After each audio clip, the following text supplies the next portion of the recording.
Sir world plastic surgeon महत्व कौन यह आम कहीं पालन कर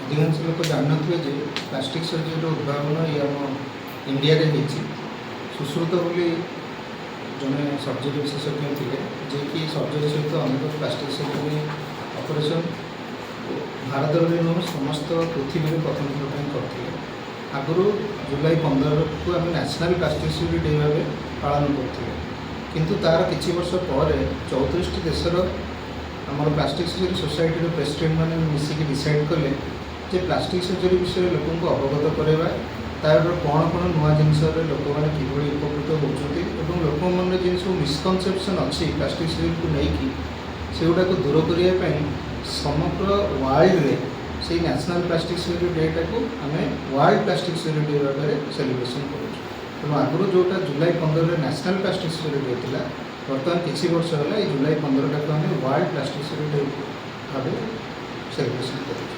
कॉस्मेटिक सर्जरी और प्लास्टिक सर्जरी समानता कौन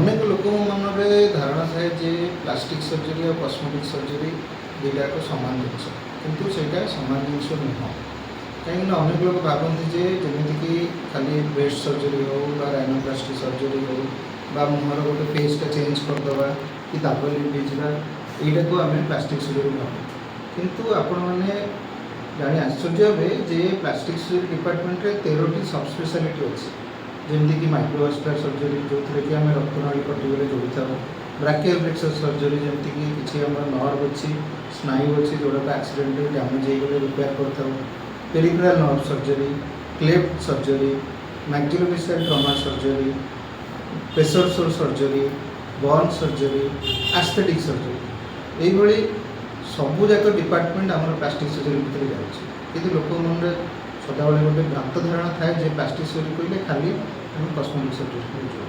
प्लास्टिक सर्जरी के ऑपरेशन मुझे आगुरी कहली जमीक आप धर कौन एक्सीडेंट है एक्सीडेंट है जब आम हाड़ भांगी जाऊँगी समस्त जानते आम हाड़ डाक्तर पाखक आर्थोपेडिक्स डाक्तर पाखक जावा किंतु जदि लोकर गोटे हाड़टी भांगुची तार सागर तार चमड़ा मांसपेशी रक्तनाली स्नायु सबू डैमेज होता है पारे न हो पारे किंतु विभिन्न कंपाउंड फ्रैक्चर जोड़ाक अच्छे से डैमेज होता है ताहले केवल हाड़ जोड़ीदेले हेनी यदि रोगी तार संपूर्ण भाव में फंक्शन चाहूँगी ताहले रक्तनाली नर्व मसल चमड़ा ये सबूर ऑपरेशन दरकार प्लास्टिक सर्जरी मैंने से सब कम करते। द्वितीय कथा कैंसर सर्जरी आपण मैंने विभिन्न समय जानते हैं कैंसर सर्जरी में प्लास्टिक सर्जरी रोल अच्छी कि ना कि कौन हुए आमर शरीर जेकोसी स्थान में कैंसर हो सेटा को प्रथम अंक surgery head and neck surgery मैंने कैंसर अंक सर्जरी द्वारा से सब पार्टा को बाहर कर देते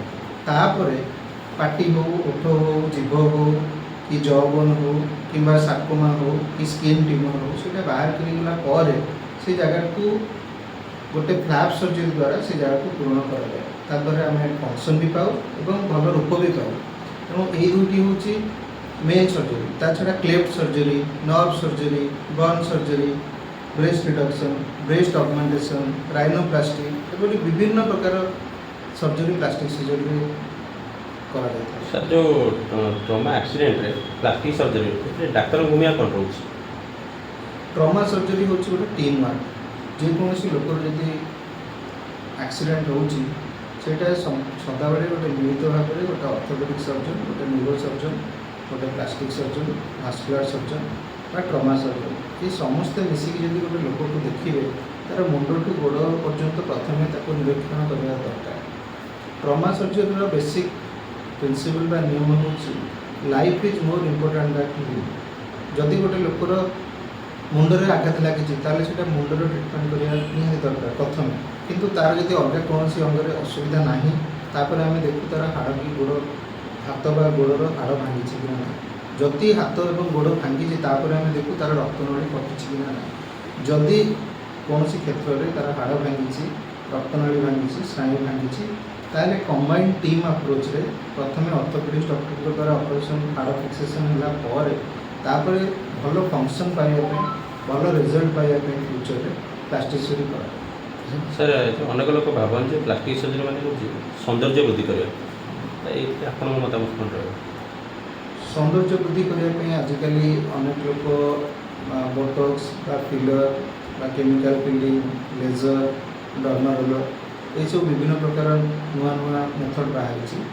କିଛି ଡର୍ମାଟୋଲୋଜିଷ୍ଟ ତାକୁ ପ୍ରାକ୍ଟିସ୍ କରନ୍ତି ଏବଂ ପ୍ଲାଷ୍ଟିକ୍ ସର୍ଜରୀ ମଧ୍ୟ ଆଜିକାଲି ଅନେକ ପ୍ଲାଷ୍ଟିକ୍ ସର୍ଜନ ମଧ୍ୟ କେବଳ କସ୍ମେଟିକ୍ ସର୍ଜରୀ କରୁଛନ୍ତି। ତେଣୁ କେବଳ ଯେ ପ୍ଲାଷ୍ଟିକ୍ ସର୍ଜରୀ ଡକ୍ଟର ଟ୍ରମା କରିବେ ବା କ୍ୟାନ୍ସର କରିବେ, କସ୍ମେଟିକ୍ ସର୍ଜରୀ କରିବେନି ସେ କଥା ନୁହଁ। ଯେହେତୁ ଆମେ ଯଦି ଟ୍ରମା ଉପରେ ଫୋକସ୍ କରୁଛୁ ଆମେ ବେଳେବେଳେ ସମୟ ଦେଇପାରୁନୁ। ତେଣୁ ଏହିସବୁ ସର୍ଜରୀ ମଧ୍ୟ ଆଜିକାଲି ଧୀରେ ଧୀରେ ଆପଣଙ୍କର ଓଡ଼ିଶାରେ ହେଉ ବା ଓଡ଼ିଶା ବାହାରେ ହେଉ ଏହାର ରିକ୍ୱାରମେଣ୍ଟ ବଢ଼ି ଚାଲିଛି। ଲୋକଙ୍କର ଆବଶ୍ୟକତା ଅନୁଯାୟୀ ସେମାନଙ୍କର ଟ୍ରିଟମେଣ୍ଟ ବଢ଼ି ଚାଲିଛି। ଏଇଗୁଡ଼ିକର ଟ୍ରିଟମେଣ୍ଟ ମଧ୍ୟ ପ୍ଲାଷ୍ଟିକ୍ ସର୍ଜରୀ ଡକ୍ଟରଙ୍କ ଦ୍ୱାରା ସମ୍ଭବ। ସର୍ଜରୀ ପାଇଁ ପ୍ରାୟତଃ ବାହାରକୁ ଯାଆନ୍ତି ଏବଂ ସର୍ଜରୀ କଲା ପୂର୍ବରୁ ଯେଉଁ ଟୋଟାଲ୍ ବଡି କଟାଯାଏ ସେଥିପାଇଁ ଲୋକ ଭୟଭୀତ ହେଇଯାଆନ୍ତି। କେଉଁ ସର୍ଜରୀ? କିଛି ବି ସର୍ଜରୀ ହେଉ ମାନେ ଓପେନ୍ ହାର୍ଟ ସର୍ଜରୀ ହେଉ ଲୋକ ଟିକେ ଭୟଭୀତ ହେଇଯାଆନ୍ତି ସର୍ଜରୀ ନେଇ। ସବୁ ସର୍ଜରୀର ଗୋଟେ ସମ୍ପୂର୍ଣ୍ଣ ସଫଳତା ପାଇଁ ସେ ରୋଗୀଟି ଆନାସ୍ଥେସିଆ ଫିଟ୍ ହେବା ଦରକାର ଏବଂ ଅଭିଜ୍ଞ ଡାକ୍ତରଙ୍କ ଦ୍ୱାରା ଅପରେସନ୍ କରିବା ଦରକାର ଏବଂ କିଛି କିଛି ସମୟରେ ଅପରେସନ୍ ପରେ ମଧ୍ୟ ରୋଗୀର ଧର ଆଗରୁ ଡାଇବେଟିସ୍ ଅଛି କି ବ୍ଲଡ଼ ପ୍ରେସର୍ ଅଛି କି ଥାଇରଏଡ଼୍ ପ୍ରୋବ୍ଲେମ୍ ଅଛି କି ଅଲଗା କୌଣସି ରୋଗ ଅଛି ଯାହାଫଳରେ କି ବେଳେବେଳେ ସେମାନେ ଅପରେସନ୍ ପରେ ରିକଭରି ଫୁଲ୍ ହେଇନଥାଏ। ସେଇ ଜିନିଷ ଗୁଡ଼ା ଆମେ ଯେକୌଣସି ଅପରେସନ୍ କରିବା ପୂର୍ବରୁ ଯଦି ଆମେ ଯାହା ଯାହା ଟେଷ୍ଟ ଅଛି ବା ପରୀକ୍ଷା ଅଛି ସେଇ ଅନୁସାରେ ଠିକ୍ ଲୋକକୁ ଠିକ୍ ସିଲେକ୍ସନ୍ କରିବା ତାହେଲେ ରେଜଲ୍ଟ ମିଳିବାରେ ଆମକୁ ବେଶୀ ସୁବିଧା ହେଇଥାଏ। ବେଳେବେଳେ ଏମର୍ଜେନ୍ସିରେ ଆମେ କୌଣସି ବାଧ୍ୟ ହୋଇ ଲାଇଫ୍ ସେଭିଂ ଅପରେସନ୍ କରିଥାଉ। ସେହିସବୁ କ୍ଷେତ୍ରରେ ବେଳେବେଳେ ଯେହେତୁ ଆମେ ଏମର୍ଜେନ୍ସି ଥାଏ ଆମେ ସମ୍ପୂର୍ଣ୍ଣ ପରୀକ୍ଷା କରିନଥାଉ, ସେହିସବୁ କ୍ଷେତ୍ରରେ ବେଳେବେଳେ ରୋଗୀଙ୍କର ଅସୁବିଧା ହେଇପାରେ।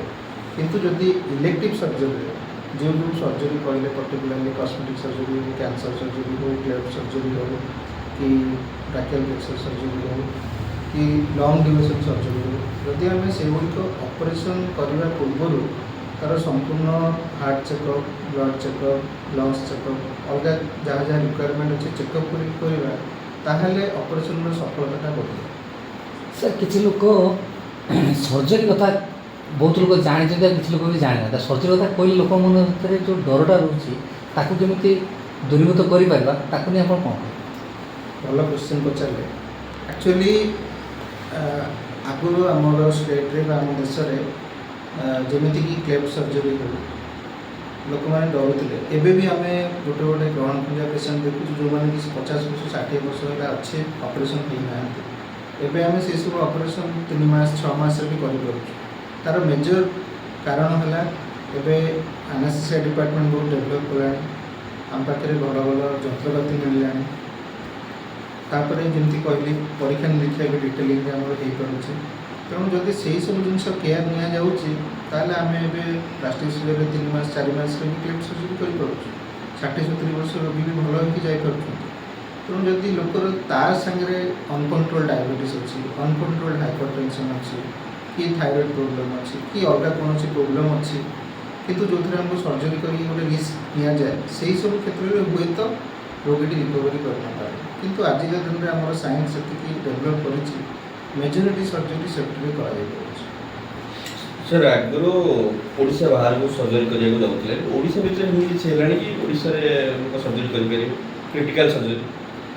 ହଁ, କ୍ରିଟିକାଲ୍ ସର୍ଜରୀ ମୁଁ ତ କହିଲି ଆମେ 3 ମାସ ଛୁଆର ଅପରେସନ୍ କରୁଛୁ। କ୍ୟାନ୍ସର ହେଲା ପରେ ଲୋକଙ୍କର ଜ ବୋନ୍ ବାହାର କରିକି ମାଣ୍ଡିବୁଲ୍ ପାଇଁ ଯେଉଁ ମାଇକ୍ରୋଭାସ୍କୁଲାର ସର୍ଜରୀ ଲାଗେ 4 ଘଣ୍ଟା 5 ଘଣ୍ଟା 6 ଘଣ୍ଟା ଲାଗେ ସେସବୁ ସର୍ଜରୀ କରୁଛୁ। ବ୍ରେଷ୍ଟ ରିଡକ୍ସନ୍ ହେଉ କି ବ୍ରେଷ୍ଟ ଅଗମେଣ୍ଟେସନ୍ ହେଉ କି ହେୟାର ଟ୍ରାନ୍ସପ୍ଲାଣ୍ଟ ହେଉ କି ଲାଇପୋସକ୍ସନ୍ ହେଉ ଯେକୌଣସି ଲଙ୍ଗ୍ ଡ୍ୟୁରେସନ୍ ସର୍ଜରୀ ହେଉ ଆଜିକାଲି ସବୁ ଜିନିଷ ଓଡ଼ିଶାରେ ସମ୍ଭବ ହେଇପାରୁଛି। Okay sir, thank you. ଦର୍ଶନ